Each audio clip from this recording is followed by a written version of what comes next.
Hi. I'm in another parking lot, but thank you so much for 2,000. That feels so weird to say, but thank you for 2,000 subscribers. 2,100 actually. I just can't wrap my mind around it. Like, that's crazy that 2,100 people want to hear me yap. So thank you. I want to talk about something I touched on in my last video, but I didn't really go into detail about it. I had a conversation recently with a woman from the program I'm in. I've been giving her rides to meetings and stuff, and I was taking her home the other day, and she told me that she was like, "Oh, you're so lucky that you got clean when you did because you didn't have to go through all the hard stuff." Which is not true. It's not true at all. I went through two years of struggling with active addiction, and maybe I didn't go to jail. I didn't lose my kids. I didn't struggle for 20 years. I didn't go homeless, but I did go to rehab twice. I did miss a lot of school. I did fail a lot of classes because of it. I did run away and get picked up by the cops. I did sell myself.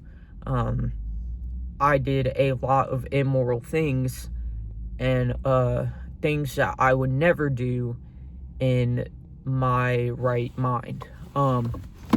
And I did a lot of things that fucked me up for a really long time, even after getting clean. I still had I was still in the mindset of an addict. I would still think about stealing and using people and just treating people poorly for my benefit, because that's how I got my way as an addict. I would lie to people and I would borrow money and then not give it back. And I had a lot of addict behaviors that I still carried up until like my year. Once I was a year clean is whenever I started like changing my mindset and changing my behaviors. Even though I wasn't using substances, I was still stuck in that mindset of an addict. And I think older people like can't comprehend somebody my age going through stuff like that because I'm so young. But that is exactly why I can, is because those 2 years, I'm not old enough for, to have been an addict for so long, for 20 years. But those 2 years of my life, that's such a big portion of my life. That's the same as my mom being an addict for 15 years.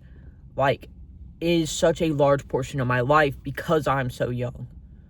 2 years of my life, or 2.5 years, that is a long time for an 18-year-old to have struggled with something. And I guess people can't really think, oh, it was that bad. I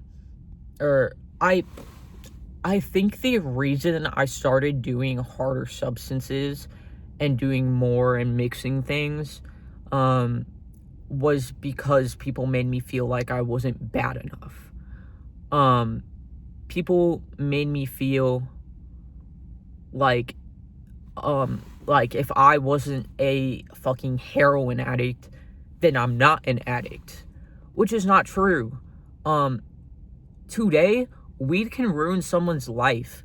Weed is expensive, and people will smoke a day and night and spend their gas money on weed. Like, you have a choice to fill up your tank, or you have a choice to get weed. A lot of people would choose weed, and that can fuck somebody's life up today. And when maybe like 10, 15 years ago, that wasn't the case, but it is now. And weed was not my main problem, but for people who is, that's okay. You don't have to be bad enough. That is bad enough. I feel like when people feel like they're not bad enough, or people make them feel that way, they start doing harder things so that they feel valid in being an addict or being bad enough. Sorry, I keep saying that. But it is valid. I first struggled with only like alcohol and weed, and I went to rehab, and I didn't go to rehab first. I went to an NAA meeting with my mom, and I claimed a key tag, and I talked to someone there, and they asked me what my drug of choice was, and I told them it was weed and alcohol, and they were like, "Why are you here? You're just a kid experimenting." And it made me feel little. It made me feel small. It made me feel like, why am I here? I'm not that bad. Like, and so I went out and I started doing harder things. I started stealing pills. I started doing worse things. And then I went to rehab. And then when I went to rehab, I still felt like I wasn't bad enough because all the people in there did harder stuff than me. So when I got out, I started doing worse things until finally I went back, and then I stayed clean. And that's whenever I finally felt bad enough because I hit my rock bottom. But you don't have to hit rock bottom to want to get better. You don't have to be bad enough to want to get better. Your rock bottom is whenever you stop digging. So if you haven't lost anything yet, but you feel it becoming a problem, you can stop now. And that applies to all addictions. I have a friend who's really struggling with his mental health right now. And he is in an abusive household, and he doesn't want to reach out, and he will talk to me about it, but I kind of have to coerce him into talking to me, because I know if he doesn't, he'll just keep suffering in silence. And it's because he feels like it's not bad enough. He feels like even though his parents are speaking to him poorly, cussing at him, telling him he's not worth anything, driving him around while drunk, he feels like it's not bad enough because they're not hitting him.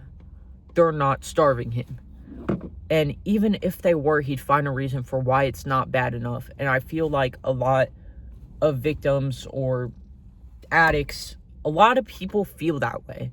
And it's because you don't want it to be. Especially in like an abuse situation. You don't want to accept this is a bad situation. And he feels, and especially whenever the people that you're living with, the abusers, are telling you it's not that bad. And I've had to have my mom talk to him and be like, hey, this is not okay. And you are valid to feel the way you feel, because he doesn't feel valid in his emotions. The people he lives with don't make him feel valid. And I'm not talking about this to spew his business. I'm talking about this to kind of explain, you are valid in feeling the way you feel, no matter what your situation is, no matter what you're struggling with. You are valid to feel the way you feel, and it does not have to be bad enough for you to reach out and get help. Even if you're struggling with self-harm, I've been that person who is struggling, and it's like, well, I'm not trying to kill myself, or I'm not struggling with SI, so I don't see why it's not that big of a deal. But it is. You shouldn't have to harm yourself to feel something or to cope. That, I'm not gonna say that's not normal, but it's not healthy, and you should get help. And it's okay to reach out, even if you're doing it just because. You may not even have a reason, and that is okay. People struggle with that. There are so many people that struggle with that. I have struggled with that. So you are valid in feeling the way you feel, and reaching out when you need it. There are lots and lots and lots of resources. I can't think of them on the top of my head, but I will post them in the community tab when I get home, because I'm 45 minutes from home right now. But yeah, you are valid in feeling the way you feel and wanting help. And even if you don't want help, talk to someone. I have a community Discord server. Everybody in there is freaking awesome. They are nice, good people. And even if you don't want to vent, you can still hang out with them. Forget about how you're feeling or how the shit around you is affecting you. just take a little break, you know, play some Minecraft with people. They've been playing a lot of Minecraft in there. And I've been pretty active as well. So yeah, I want you guys to know that I'm proud of you. I'm thankful for you. 2000 is fucking crazy. I'm so thankful. And I'm gonna keep posting these videos because I know people need them and appreciate them. It makes me really, really happy. And I've gotten a few hate comments, but there's so many supporters and so many, like, literally hundreds of good comments outweighing them, that it doesn't bother me, and it feels so good. It feels so good to have so many people, you know, kind of on my side, or just like, I don't feel, you guys make me feel less crazy, if that makes sense. Like, I'm just kind of yapping about the things that go on in my head and the little bit of advice and life experience I have at my age, and people are like, I relate to that. That's cool. We like that. Keep posting. And it makes me feel worth something. It makes me feel like I have a purpose. So I want to say thank you guys. I read every comment and I appreciate it. And you guys are awesome. Thank you for joining the server, all the people that have. And follow the Twitch, because I do gaming stuff on there. And try to dye my hair. Okay, I'm gonna go now. Because this is becoming a very long video. But yeah, I'll try to post more, because I know I went like a week without posting. To be fair, I didn't have a car and I don't like doing videos in my room. But yeah, this is awesome. I love you guys. Bye bye.